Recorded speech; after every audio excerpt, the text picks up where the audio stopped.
चलो आज का जो टॉपिक है वो फंडामेंटल फोर्सेस है, जिसके अंदर में 4 फंडामेंटल फोर्सेस को स्टडी करना है। एक हमारा ग्रेविटेशनल फोर्स है, दूसरा इलेक्ट्रोमैग्नेटिक फोर्स है, तीसरा स्ट्रॉन्ग न्यूक्लियर फोर्स, अब इसको क्वाड फोर्स से हम जानते हैं, और फोर्थ है वीक न्यूक्लियर फोर्सेस। चारों फंडामेंटल फोर्सेस है। जितने भी फोर्सेस है उनको समझने के लिए हमने एक बेस बनाया जिसको हमने नाम दिया फंडामेंटल फोर्सेस। तो शुरुआत करते हैं। First, gravitational force.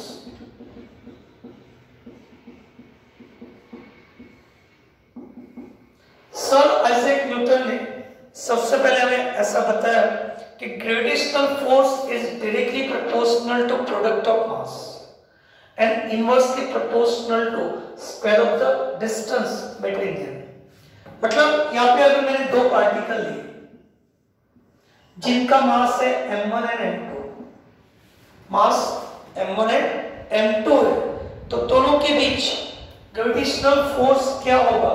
तो F is proportional to m1 m2 and F is proportional to 1 upon r square। Mass m1 m2 है, डिस्टेंस r है, तो gravitational force F is proportional to m1 m2 and F is proportional to 1 upon r square। मतलब gravitational force is directly proportional to magnitude of product of mass and inversely proportional to square of the distance। दोनों को मिला लेते और proportion निकालते तो एक constant मिलेगा, F equal to G m1 m2 upon r square। G is the universal constant है, universal gravitational constant है, जिसकी value 6.67 into 10⁻⁻11 newton metre square पर केजी स्क्वायर है। याद रखना हो सके तो G is a universal gravitational constant जिसकी value 6.67 into 10⁻11 newton metre square पर केजी स्क्वायर। ये जो G की वैल्यू है at any place on the universe always remain constant. ठीक है, अब इसकी कुछ कैरेक्टरिस्टिक है। फर्स्ट कि भाई ग्रेविटेशनल फोर्स है वो अट्रैक्टिव इन नेचर है। Gravitational force is attractive in nature, मतलब इसमें कभी रिपल्सन होने की बात ही नहीं है। कोई भी दो मास पार्टिकल है कि दोनों के बीच क्या होगा? अट्रैक्शन होगा। ठीक है। सेकेंड कि फोर्स लगने के लिए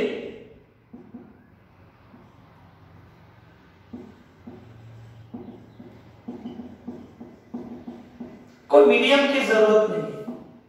फोर्स के लगने के लिए कोई मीडियम रिस्पॉन्सिबल नहीं है।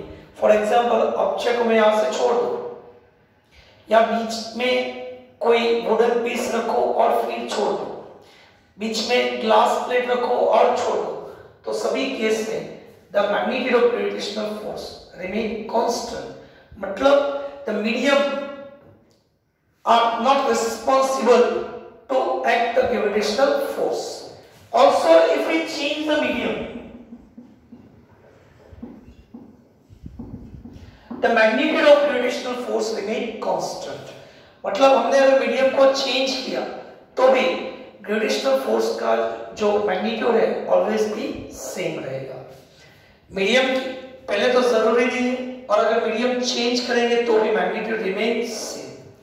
Follow the inverse square law. Gravitational force follow the inverse square law. इसका मतलब क्या होगा समझो कि अगर डिस्टेंस इंक्रीज होगा दो पार्टिकल के बीच, अगर डिस्टेंस इंक्रीज होगा तो मैग्नीट्यूड ऑफ फोर्स डिक्रीज होगा, अगर डिस्टेंस डिक्रीज होगा तो मैग्नीट्यूड ऑफ फोर्स इंक्रीज होगा। मतलब हम कह सकते हैं कि gravitational force follow the inverse square. ठीक है, it is a conservative force.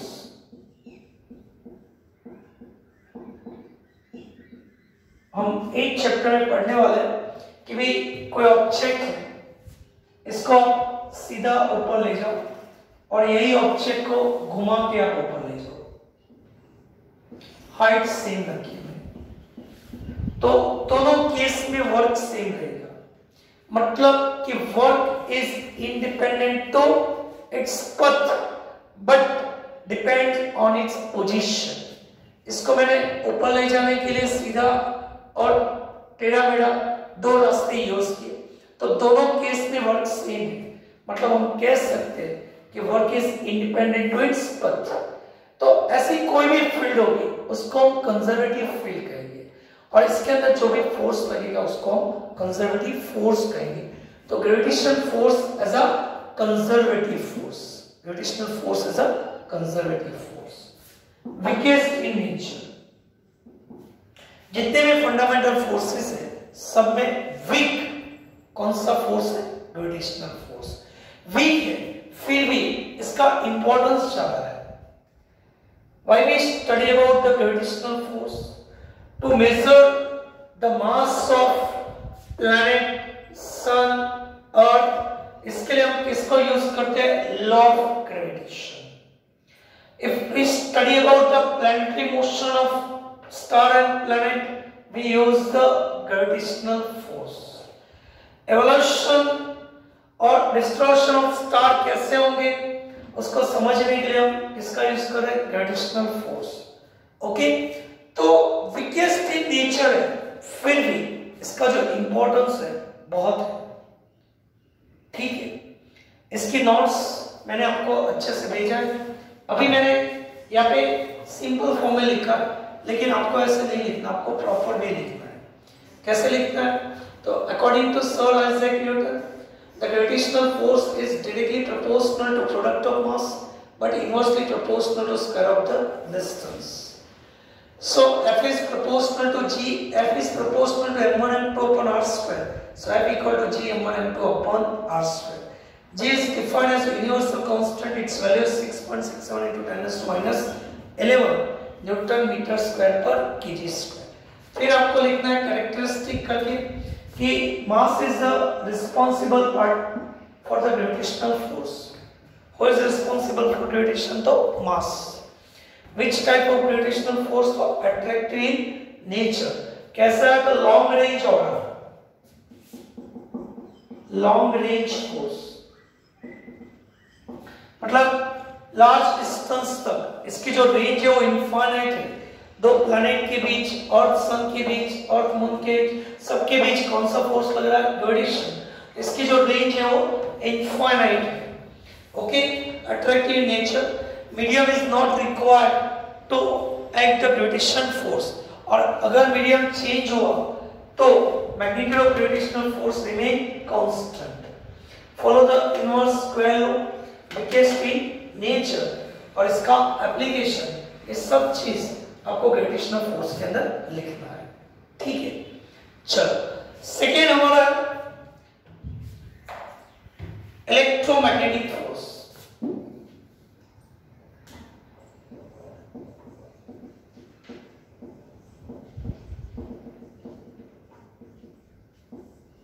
Okay, इसको लिखने की जरूरत नहीं है। चलो, जिस तरह से ग्रेविटेशनल फोर्स है सेम इलेक्ट्रोमैग्नेटिक फोर्स है। इलेक्ट्रोमैग्नेटिक फोर्स में दो फोर्सेस आपको सेपरेट पढ़ना है, electrical force and magnetic force.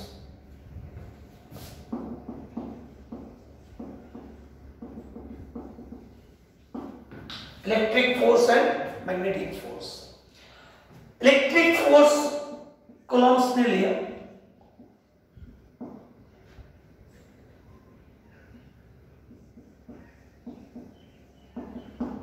Electrical force हमें किसने दिया? कूलम्ब्स ने दिया।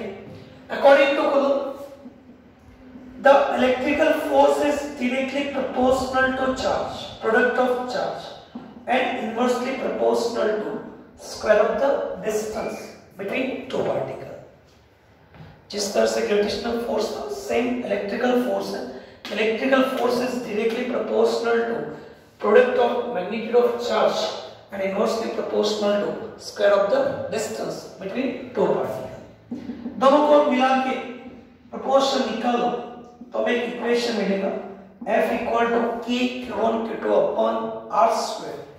K की वैल्यू है 1/4πε0 Q1 Q2 upon R square. F equal to 1/4πε0 Q1 Q2 upon R square. अब के लिए एक नया वर्ड है epsilon 0, defined as vacuum permittivity. हम 12th में पढ़ेंगे डिटेल में। अभी याद रखो कि एप्सिलॉन 0 इज वैक्यूम परमिटिविटी और इसकी जो वैल्यू है 8.854185 into 10⁻⁻9 कूलम स्क्वायर पर newton into metre square. 8.854185 into 10⁻⁻9 coulomb square पर न्यूटन into मीटर स्क्वायर, इसकी फॉर्मूला है। क्वेश्चन ये होगा कि भाई ये कौन सी क्वांटिटी है। तो जिस तरह से मैंने आपको बताया कि भाई ग्रेविटेशनल फोर्स के लिए मीडियम पार्टिसिपेट नहीं कर रहा, लेकिन इलेक्ट्रिकल फोर्स के लिए मीडियम रिस्पॉन्सिबल नहीं है, लेकिन दोनों के बीच का अगर मीडियम चेंज होगा तो मैग्नीट्यूड ऑफ फोर्स आल्सो भी चेंज। मतलब दो चार्ज पार्टिकल है जिसका चार्ज है Q1 एंड Q2 और दोनों के बीच अगर मैंने मीडियम चेंज किया तो उसका मैग्नीट्यूड चेंज होगा और मीडियम की वजह से जो इलेक्ट्रिकल फोर्स है उसका मैग्नीट्यूड चेंज हो रहा है। तो चेंज कौन मेंशन करेगा? एप्सिलॉन 0, मतलब परमिटिविटी वैक्यूम परमिटिविटी। ठीक है, तो मीडियम को रिप्रेजेंट कर रहा है एप्सिलॉन 0। इसकी भी खुद की कैरेक्टरिस्टिक है, बाद में डिस्कस करते हैं। मैग्नेटिक फोर्स की बात करें कि motion of charge produce the electric current and current produce the magnetic field. कोई मोशन चार्ज है वो करंट जनरेट करेगा और इसके वजह से इसके सराउंडिंग क्या जनरेट होगा? मैग्नेटिक फील्ड जनरेट होगा। और मैग्नेटिक फील्ड के अंदर अगर कोई चार्ज पार्टिकल एंटर होगा तो उसके ऊपर जो फोर्स लगेगा उसको हम क्या कहेंगे? Magnetic force. याद रखो बच्चों कि motion charge, stationary charge only produce the electric field, stationary charge only produce the electric field, लेकिन motion charge produce electric and magnetic field and the combined effect of electric and magnetic field are inseparable। दोनों को अलग नहीं कर सकते। और the combined effect of electric and magnetic field are studied in the branch of electrodynamics। और दोनों की वजह से जो फोर्स लगेगा उसको हमने नाम दिया electromagnetic force.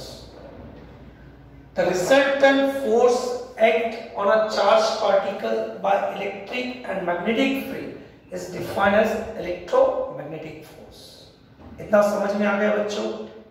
The resultant force act on a charged particle by electric and magnetic field is defined as electromagnetic force। तो मैंने क्लियर आपको मेंशन किया कि भाई इलेक्ट्रोमैग्नेटिक फोर्स के लिए दो फोर्सेस को समझना जरूरी है। Electrical force which is produced by stationary charge और magnetic force produced by motion charge. Charge अगर मोशन में है तो मैग्नेटिक फोर्स प्रोड्यूस करेगा और अगर स्टेशनरी है तो इलेक्ट्रिकल फोर्स। और दोनों को जब कंबाइन हम स्टडी करेंगे तो उसको क्या नाम दिया? Electromagnetic force. बोलो बच्चों, इतना समझ में आ गया? ठीक है, अब इसकी कैरेक्टरिस्टिक की बात करते हैं। तो जैसे gravitational force as a attractive force, similarly electromagnetic force में अट्रैक्टिव और रिपल्सिव। आप पढ़ चुके हो कि अगर सिमिलर चार्जेस है, दोनों पॉजिटिव या दोनों नेगेटिव चार्जेस है तो उनके बीच रिपल्सन होगा, लेकिन एक पॉजिटिव एक नेगेटिव है तो दोनों के बीच अट्रैक्टिव होगा। तो इलेक्ट्रोमैग्नेटिक फोर्स में अट्रैक्टिव और रिपल्सिव, में अट्रैक्टिव और रिपल्सिव, उसका जो नेचर है या तो अट्रैक्टिव होगा या तो रिपल्सिव होगा। सेकेंड है it's a long range force. Electromagnetic force as a long range force, मतलब हम कह सकते हैं कि इसकी भी जो रेंज है वो इनफाइनाइट है। ग्रेविटेशनल फोर्स और इलेक्ट्रोमैग्नेटिक फोर्स बहुत long range force. Charge is the responsible for electromagnetic force. जैसे मास था, ग्रेविटेशन के लिए कौन था? मास। तो सेम इलेक्ट्रोमैग्नेटिक फोर्स के लिए रिस्पॉन्सिबल कौन है? Charge particle. Medium is not responsible for electrical and magnetic force। मतलब मीडियम जरूरी नहीं है, मीडियम हो ना हो इससे इलेक्ट्रोमैग्नेटिक फोर्स को कोई फर्क नहीं पड़ता। लेकिन if we change the medium,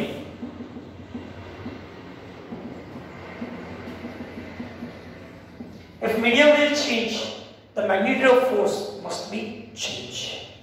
gravitation और इलेक्ट्रोमैग्नेटिक में डिफरेंट है, वहां पे मीडियम चेंज होगा तो मैग्नीट्यूड सेम रहेगा, यहाँ पे मीडियम चेंज होगा तो मैग्नीट्यूड चेंज होगा। Follow the inverse square, F is proportional to 1 upon r square, यहाँ पे भी सेम है, तो हम कह सकते हैं भाई electromagnetic force is follow the inverse square law. दो चार्ज पार्टिकल के बीच अगर डिस्टेंस इंक्रीज होगा तो फोर्स का जो मैग्नीट्यूड है वो डिक्रीज होगा, और डिस्टेंस डिक्रीज होगा तो मैग्नीट्यूड इंक्रीज होगा। It is also conservative force. Electromagnetic force also conservative force. Okay, and last point, it is stronger than 100 times, sorry 10⁻36 time stronger than gravitation force. It is 10⁻36 times stronger than gravitational force। फिर से एक बार repeat कर रहे हैं कि भाई electromagnetic force क्या है, तो combined effect of electric and magnetic field, जो फोर्स लगेगा ऑन चार्ज पार्टिकल जिसको हमने नाम दिया इलेक्ट्रोमैग्नेटिक फोर्स। किसने दिया? इलेक्ट्रिकल फोर्स तो कूलम्ब्स ने दिया। मैग्नेटिक फोर्स भी है F equal to QED sin theta, दोनों को मिलाएंगे तो लॉरेंज फोर्स मिलेगा जिसको हम नाम दिया इलेक्ट्रोमैग्नेटिक फोर्स। इसकी कैरेक्टरिस्टिक है कि भाई इलेक्ट्रोमैग्नेटिक फोर्स में अट्रैक्टिव और repulsive, it is long range force, इसकी जो रेंज है इनफाइनाइट है। The charge is responsible to act the electromagnetic force. If we change the medium, there is no, if we change the medium, the magnitude of force will change। There is no importance of medium for produce the electromagnetic force। Follow the inverse square law that it is a conservative force and 10⁻36 times stronger than gravitation। मैंने last lecture में बताया था बच्चों आपको कि NEET और JEE जैसे competitive exam में चैप्टर का इंपॉर्टेंट नहीं है, लेकिन 2 साल के लिए ये दोनों फोर्सेस और बाकी जो 2 फोर्सेस है आपको याद रखना है। स्कूल एग्जाम के लिए ट्रिपल मोस्ट टाइम की क्वेश्चन है दोनों, इनका जो कैरेक्टरिस्टिक है आपको हमेशा के लिए याद रखना है। ओके, मटेरियल्स ऑलरेडी मैंने भेजा है तो आप उसमें से लर्न कर लेना। यहाँ पे लेक्चर को हम खत्म करते हैं। जय भारत। कैसे बच्चों? फाइन। ओके, लास्ट लेक्चर में हमने 2 फोर्सेस पढ़ा था, gravitation force and electromagnetic force. आज हम स्ट्रॉन्ग न्यूक्लियर फोर्स और वीक न्यूक्लियर फोर्स का डिस्कशन करेंगे। पहला है स्ट्रॉन्ग और न्यूक्लियर फोर्स। बच्चों आप जानते हो कि भी एटम्स के अंदर न्यूक्लियस है, और न्यूक्लियस के अंदर क्या है? तो पॉजिटिवली चार्ज प्रोटॉन है और चार्जलेस न्यूट्रॉन है। बहुत सारे प्रोटॉन न्यूट्रॉन होंगे, लेकिन यहाँ पे मैंने सिर्फ 2 प्रोटॉन 2 न्यूट्रॉन को कंसीडर किया है। अब होगा क्या कि proton as a positively charge, proton का जो चार्ज है वो पॉजिटिव है, दोनों लाइक चार्जेस हैं, प्रोटॉन प्रोटॉन के बीच रिपल्सन फोर्स होगा। कौन सा? Coulombian repulsive force. और अगर कूलम्बियन रिपल्सिव फोर्स लगा तो दोनों प्रोटॉन एक दूसरे से दूर जाएंगे। अगर दोनों एक दूसरे से दूर जाएंगे तो हमारा जो न्यूक्लियस है जो स्टेबल है लेकिन ड्यू टू रिपल्सन वो अनस्टेबल हो जाएगा। अगर न्यूक्लियस अनस्टेबल हो गया तो एटम्स नहीं बन पाएगा। लेकिन हम जानते हैं कि एटम स्टेबल है, न्यूक्लियस स्टेबल है। इसका मीनिंग क्या होगा कि ये जो रिपल्सन है उसके इक्विवेलेंट कोई फोर्सेस न्यूक्लियस के अंदर डेफिनेटली प्रोड्यूस होता होगा जो ये रिपल्सिव फोर्स को बैलेंस करेगा। तो वो जो फोर्स है किसके बीच लगता है? तो दो प्रोटॉन दो न्यूट्रॉन, प्रोटॉन एंड न्यूट्रॉन के बीच एक अट्रैक्टिव फोर्स लगा है between proton proton proton neutron and neutron neutron के बीच अट्रैक्टिव फोर्स लगा है।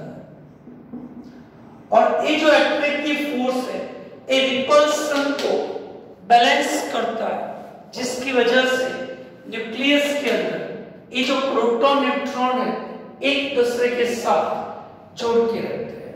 तो एक दूसरे को जोड़ने का काम कौन कर रहा है? तो स्ट्रॉन्ग न्यूक्लियर फोर्स। बोलो बच्चों इतना समझ में आया? फिर से न्यूक्लियस में क्या है? तो chargeless neutron and positively charged proton. Proton experience the Columbia repulsive force, and that's why they are away from each other. But some kind of attractive force produced inside the nucleus which bind together proton and neutron, and this force is defined as strong nuclear force. This is clear? Fine. अब इसकी कुछ characteristic है, जैसे मैंने last lecture में दोनों forces की characteristic आपको बताएंगे, सेम इसके भी कैरेक्टरिस्टिक है। पहले तो ये फोर्स स्ट्रॉन्गेस्ट इन नेचर है। जितने भी फंडामेंटल फोर्सेस है इसमें सबसे ज्यादा स्ट्रॉन्ग है as compare to gravitational force 10⁻38 times stronger है, और as compare to electromotive force 10⁻² means 100 times stronger है। ये जो स्ट्रॉन्ग न्यूक्लियर फोर्स है ग्रेविटेशन फोर्स से कितना स्ट्रॉन्ग है? 10⁻38 टाइम्स, और इलेक्ट्रोमैग्नेटिक फोर्स से कितना स्ट्रॉन्ग है? 100 टाइम्स स्ट्रॉन्गर है। It is short range force only produced inside the nucleus, and that's why it is short range force. The range is 10⁻⁻15 metre. इसकी जो रेंज है कितने डिस्टेंस तक ये फोर्स लगता है? तो 10⁻⁻15 मीटर। न्यूक्लियस के इनसाइड है इसलिए हमने नाम दिया nuclear force. Out of 4 fundamental forces it is more stronger, so it is known as strong force. ठीक है, याद रखो it is charge independent force. It is charge independent force. जितना फोर्स दो प्रोटॉन के बीच लगेगा उतना ही फोर्स प्रोटॉन न्यूट्रॉन के बीच और उतना ही फोर्स दो न्यूट्रॉन के बीच लगता है। मतलब ऐसा जरूरी नहीं कि दो न्यूट्रॉन के बीच जो फोर्स लगा है उससे ज्यादा फोर्स दो प्रोटॉन के बीच लगे या तो उससे ज्यादा प्रोटॉन और न्यूट्रॉन के बीच लगे, ऐसा नहीं है। It is charge independent force, मतलब चार्ज पे डिपेंड नहीं करता। अगर चार्ज पे डिपेंड नहीं करता इसलिए proton and neutron is commonly known as nucleon. इसको एक कॉमन नाम दे दिया, proton and neutron is commonly named by nucleon. Proton और न्यूट्रॉन अलग अलग नहीं, न्यूक्लियर फोर्स के लिए उसको हमने क्या नाम दिया? न्यूक्लियन। तो हम कह सकते हैं कि भी स्ट्रॉन्ग न्यूक्लियर फोर्स किसके बीच लगेगा? तो न्यूक्लियॉन्स के बीच लगेगा। According to research development, proton and neutron made by quark. Proton neutron किससे बने हुए हैं? क्वार्क से। इसलिए ये जो फोर्स है इसको हम क्वार्क फोर्स के नाम से भी जानते हैं।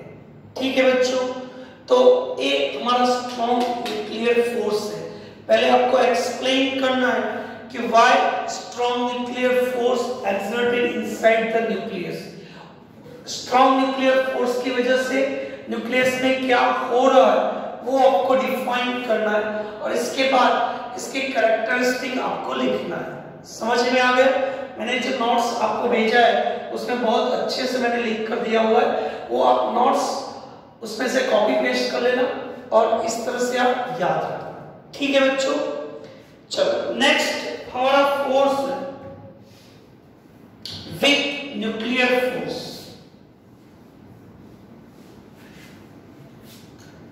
नाम से ही पता चलेगा कि थोड़ा वीक है, वीक न्यूक्लियर फोर्स।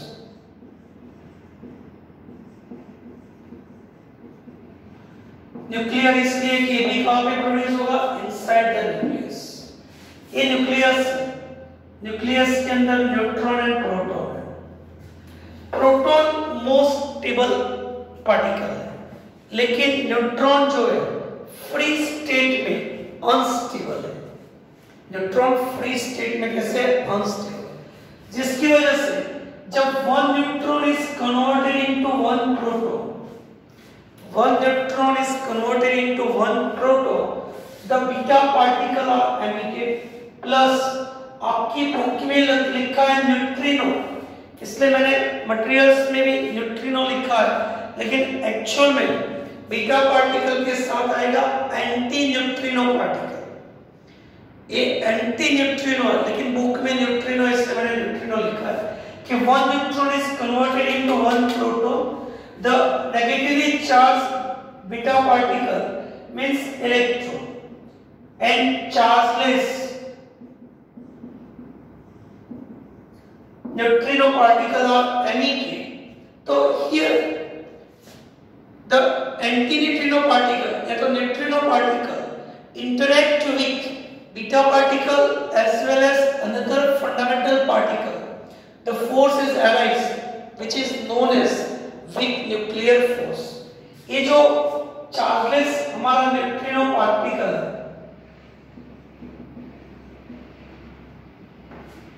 ये जो न्यूट्रिनो पार्टिकल है, इसके दूसरे पार्टिकल के साथ जब इंटरेक्शन होगा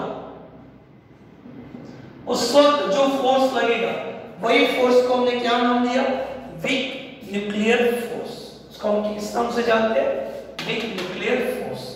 समझ में आया फिर से कि एक न्यूक्लियर फिनोमेना जब न्यूक्लियस के अंदर one neutron is converted into one proton, the neutrino particle are emitted and the interaction of neutrino particle to another fundamental particle, the force is arise, which is known as weak nuclear force.